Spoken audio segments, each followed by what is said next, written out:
दूसरा तवारीख 20वें बाब की 22वीं आयत। जब वो गाने और हमद करने लगे तो खुदावंद ने बनी अमून और मुआब और कोहे शईर के बाशिंदों पर जो यहूदा पर चढ़ आए थे कमीन वालों को बैठा दिया, सो वो मारे गए। मेरे अजीजों, ये आयत हमें सिखाती है कि अपनी मुश्किलात में, अपनी परेशानियों में, बजाय इसके कि आप गिला करें, आप शिकवे करें, आप खुदा की हम्द करें, उसकी तारीफ करें, वो आपकी शिकस्त को फतह में तब्दील कर देगा। God bless you. आज की हमारी डिवोशन मरकस 9वें बाब की 23वीं आयत।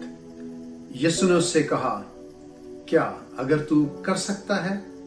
जो इत्तकाद रखता है उसके लिए सब कुछ हो सकता है। मेरे अजीजों, कभी कभी खुदा दुखों को आने देता है ताकि हमारा ईमान मजबूत हो। याद रखिए, अगर आप ईमान में मजबूत हैं तो बाइबल कहती है सब कुछ खुदा आपके लिए कर सकता है, सब कुछ वो आपको अता करेगा। God bless you.